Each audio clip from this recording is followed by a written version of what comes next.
अब fifth case में when new partner gets his share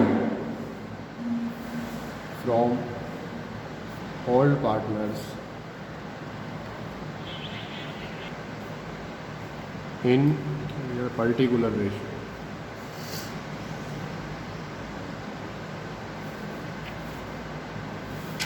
तो यहाँ पर इसने जो फिफ्थ केस समझाया है, when new or incoming partner acquires his share from old or existing partners in a particular ratio.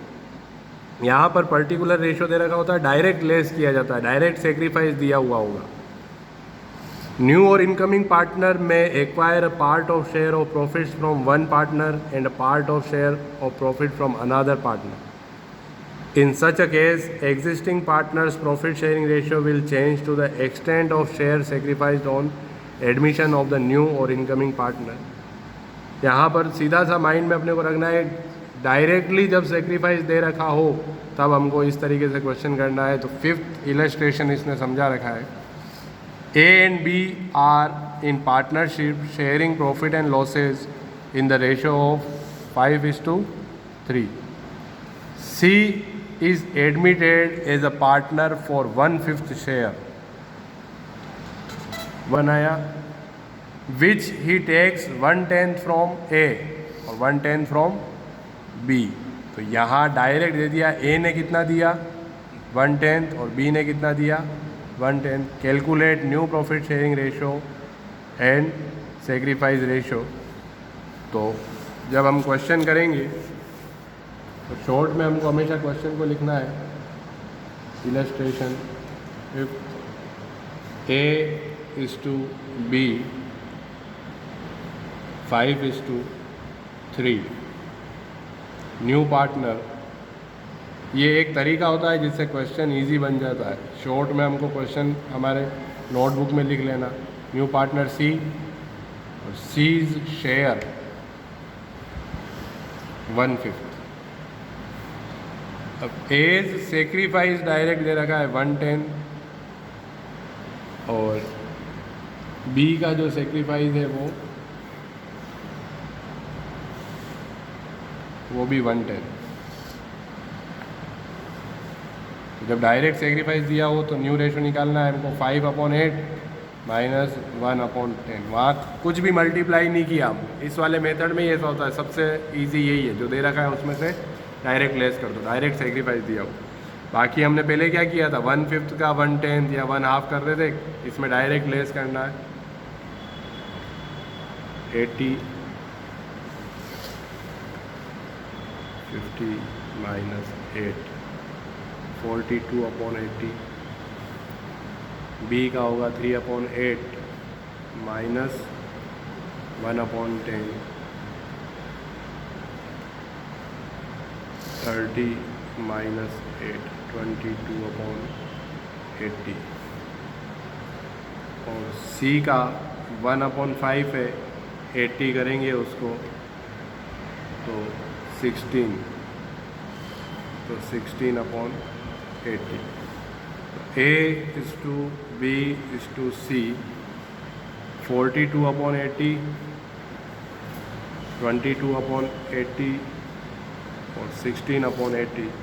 तो ये अभी और हम कर सकते हैं 21 11 और 8. ये इनका रेशो होगा. 2 से और कट जाएंगे.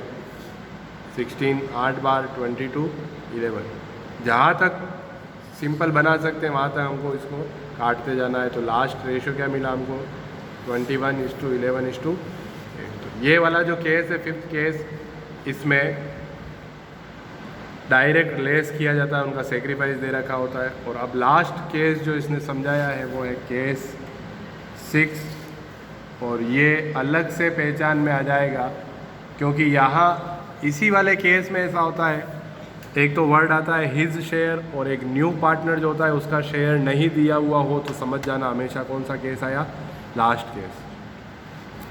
तो इस केस में इसने कहा है sometimes the old partner surrender a particular fraction of their share his share या देयर शेयर लिखा हुआ होगा, तो वो last case when old partners sacrifice a particular fraction of their share, ये वाला केस है वो लास्ट केस। और इस केस को इजीली समझना हो, when share of new partner is not given, नहीं दे रखा हो, तो समझ जाना कौन सा केस आया, लास्ट केस। तो इलस्ट्रेशन 6 पेज नंबर 37,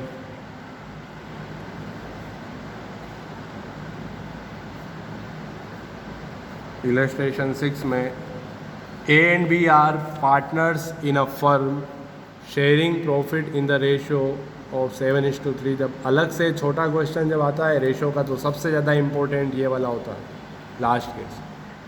बड़े वाले जितने भी क्वेश्चन आएंगे 6 मार्क्स के, उसमें फर्स्ट केस सबसे ज़्यादा पूछते हैं, बीच वाले के चांसेस सबके बहुत कम है। सबसे ज़्यादा बड़े क्वेश्चन में फर्स्ट केस, और अलग से जब पूछते हैं तो ये वाला केस आता है। तो C is admitted as a new partner, देखो क्वेश्चन चेंज हो गया। हर क्वेश्चन में क्या आ रहा था, C is admitted as a new partner for 1/4 share या 1/5 शेयर, यहाँ कुछ नहीं दिया। C is admitted as a new partner, बस यही कहा। सी का शेयर कितना है ये नहीं कहा, पर ये कह रखा है A sacrifices 2/7 of his share, ये आ गया वर्ड ऑफ हिज शेयर। तो वर्ड कहा था देयर शेयर, हिज शेयर आएगा बोला। तो A sacrifices 2/7 of his share in profits in favor of C, and B 1/7 of his share in favor of C।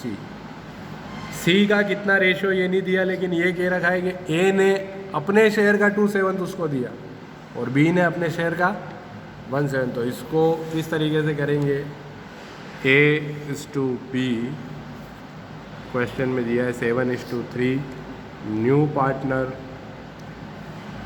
जो है वो है C, और C's share is not given, पर सेक्रीफाइस दे रखा है एज सेक्रीफाइस। तो ध्यान से उस लाइन को पढ़ना है। इसने क्या कहा है कि ए सेक्रीफाइसेस 2/7 ऑफ हिज शेयर। तो देखो ए का शेयर कितना है 7/10, उसका 2/7 वो देगा, तो 14/70। ये सेक्रीफाइस कौन करेगा, ए। और बी सेक्रीफाइस, तो बी ने अपने शेयर का 1/7, तो बी का शेयर कितना था 3/10 इंटू 1/7, 3/70, ये सेक्रीफाइस करेगा। तो ये सेक्रीफाइस आ गया, तो ए के उसमें से लेस कर दो। ओल्ड था उसका 7/10 माइनस 14/70, 49 माइनस 14, तो 35/70। ए का, बी का 3/10 था माइनस 3/70,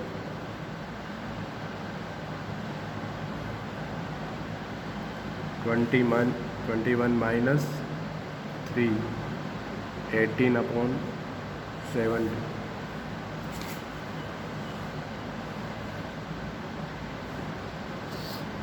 और सी का कैसे निकालोगे, इन दोनों को ऐड करेंगे। किनको, ए ने इतना दिया, बी ने इतना दिया, दोनों को जोड़ लो, इतना सी को मिला होगा। तो सी का जो शेयर होगा 14/70 उसको दिया ए ने, प्लस 3/70 दिया बी ने, तो इसका होगा 17। तो जो रेशियो बना वो क्या हो रहा है 35:18:70, ये आंसर। तो ये 6 केस हैं। तो फर्स्ट टॉपिक यहाँ हमारा पूरा होता है, जिसको कहते हैं calculation of new profit sharing ratio. तो अब कम से कम 20 या 25 क्वेश्चन की प्रैक्टिस तुमको अलग अलग मेथड की सबकी करनी है, तो जाके ये रेशियो क्लियर होंगे। तो होमवर्क जो है तुम्हारा वो पीछे के जो वेरी शॉर्ट क्वेश्चन हो, शॉर्ट क्वेश्चन, उसमें जितने भी रेशो से रिलेटेड क्वेश्चन दे रखे हैं, बड़ा चैप्टर है ये, तो रेशो से रिलेटेड जो क्वेश्चन दे रखे हैं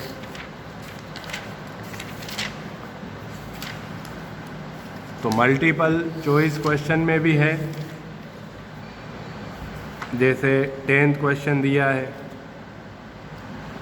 8th है, उसके बाद वेरी शॉर्ट क्वेश्चंस में 5th क्वेश्चन से लेके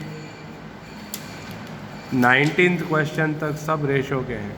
तो 5th से 19 ये टोटल सब तुमको क्वेश्चन करने हैं। ये तुम्हारा होमवर्क पहला टॉपिक पूरा होगा तो आज के आज तुमको ये करना है। उसके बाद नेक्स्ट जो गुडविल का है, क्योंकि जब रेशो का टॉपिक समझ में आएगा तो ही गुडविल का टॉपिक समझ में आएगा, क्योंकि वहाँ पर सेक्रीफाइसिंग रेशो का फॉर्मूला याद रखना है हमको। न्यू रेशो निकालना आ गया तो हमेशा सेक्रीफाइंग रेशो का फॉर्मूला होता है old ratio minus new ratio. New ratio निकालना सबसे सीख लिया हमने, तो जब भी वो एग्ज़ाम में कोई सेक्रीफाइंग रेशो पूछे तो हमको ओल्ड रेशो में से न्यू रेशो घटा देना। तो डायरेक्ट वो एग्ज़ाम में ऐसे भी पूछता है, A:B, वो पार्टनर थे 3:2 में, नया पार्टनर आया C, तो A, B और C, उसके आने के बाद जो रेशो हुआ वो हुआ 3:1:1। तो ये कौन सा रेशो है? ओल्ड। और क्वेश्चन में कौन सा दे दिया? न्यू। और वो पूछता है सेक्रीफाइस बताओ कि किसने कितना सेक्रीफाइस किया। तो हमको क्या करना है? रेशो, सेक्रीफाइस रेशो का फॉर्मूला ओल्ड माइनस न्यू। तो A का जब सेक्रीफाइस निकालेंगे तो ओल्ड रेशो है उसका 3/5 माइनस 3/5, तो इसका क्या आया? 0। तो इसका मतलब ये है कि जब इसको एंट्री दी C को तो A ने कोई भी सेक्रीफाइस नहीं किया। तो B का था 2/5 माइनस कितना हो गया? 1/5, तो इसने सेक्रीफाइस किया, तो इसने 1/5 दिया, तब C को कितना मिला? तो जब आंसर लिखेंगे तो सेक्रीफाइसिंग रेशो कितना है? 0:1/5। ये छोटे क्वेश्चन पूछे जाए तो ऐसे कुछ भी वो रेशो दे सकता है। तो सेक्रीफाइसिंग रेशो जब भी निकालना हो तो old ratio minus new ratio. तो ये आज क्वेश्चन करने, जो भी प्रॉब्लम्स होगी कल उसको देखेंगे। प्रॉब्लम्स नहीं होगी तो फिर आगे का टॉपिक हम गुडविल का, जो सबसे इम्पोर्टेंट टॉपिक पार्टनरशिप के पॉइंट ऑफ व्यू से गुडविल सबसे बड़ा टॉपिक होता है, पढ़ना है। तो ये सब क्वेश्चन उनको रेशो के करने हैं।